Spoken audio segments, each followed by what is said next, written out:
272.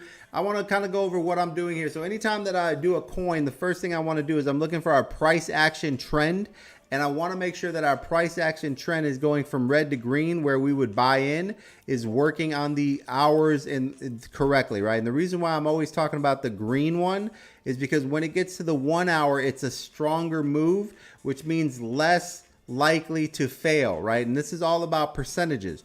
We want to have higher percentages. So first thing I do here is I go to the 30-minute time frame right here, and then right here on the 30-minute time frame, I see where I have my price action right here. It goes from red to green, right? And all I'm going to do is put a trend line. I'm going to draw a trend line down right on the candle that basically is the 30-minute green, okay? And what that's going to do for me is allow me to know where that turned green. Now, from there, I'm going to mark that so I know what it is, and now I'm going to go to my 1 hour, okay? Now in the 1 hour time frame, I'm going to go back here. I'm going to find the 30-minute time frame, which I did right here. And the 30-minute time frame is turned green here, but my 1 hour waited until it had a push, a pullback, another push, another pullback, and then all of a sudden down here we can see we went from negative MACD to a positive right here on this candle, which means we could enter on this candle. So this would allow us our 1 hour green, which would be this trend line right here, guys. You see right here how it goes red to green? That would have gave us the correct entry on this candle. So we should have been watching this. So your alerts should be set for 30-minute greens, okay? The reason why is that way one time, just set it for one time, it alerts you, and then you can start watching that coin. And then you have the 1 hour alert set. So as soon as the 1 hour triggers, you've got a 30 and a 1 hour. You enter on this, you enter right there on that candle. And what that would have gave you right out the gate is obviously we're doing our trailing stop loss. This would have pushed up to about 4%, which means your stop loss would have been set in here at a 3% mark in this zone here. Or if you like to do a 2% trailer, then your stop loss would have been trailed way back down here to more like of a 2% mark, right? In this zone here. And either way you end up, this is an example. This is why I want you guys to always go over like what's the possibilities of what would have happened, right? And this is why we do trailing stop losses, and it's always important to take the profit. When it hits the 4%, you're going to fall into a 3% stop loss right here, okay? What this is going to do for you is basically ensure that when this pulls back, you're 1% behind the current moving price, right? Which means you're going to have a 4% move, but 3% stop loss somewhere in this zone here. And that's going to just ensure what we basically talk about all the time, which is taking profits, right?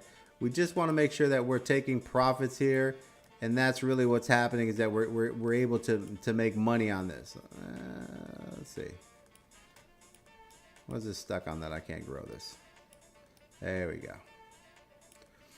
Let's get a 3% on here, which is right about there. It doesn't have to be perfect. You would enter right there. Your stop loss should have been set right here at 3%. This is your 2% stop loss. And basically what would have happened there at this level is you would have ended up taking a 3% profit at this level right here on this particular stop loss, right? Now, for your opposite stop loss, it's real simple. When you enter in a candle, you're going to go to the second lowest candle, which is this little peak right here. And you're going to put your stop loss in that zone there. So your stop loss would have been at the bottom of that candle right there. So right here is your stop loss. And sometimes if I'm in a trade, if it's not that big of a stop loss, like right in this zone, I would set my stop loss at 1%. So you see the bottom right here, it's at the 1%. You see that 1%? That's where I would put my stop loss right there when I first enter the trade.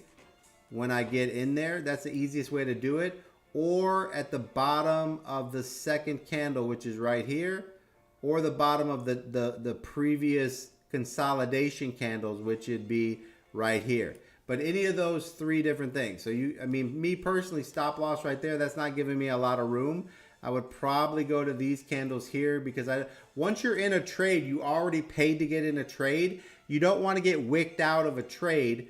So I would have started my stop loss probably here or here at the 1% mark. And then once it crossed the 1%, I would have moved it to the entry point. And then when it crossed 2%, I would have moved it up to my 1% mark right here.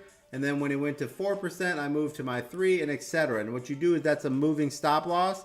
And this trade would have got you 3% on your money. And obviously we're doing a 20x. So that would be 60% gains on that.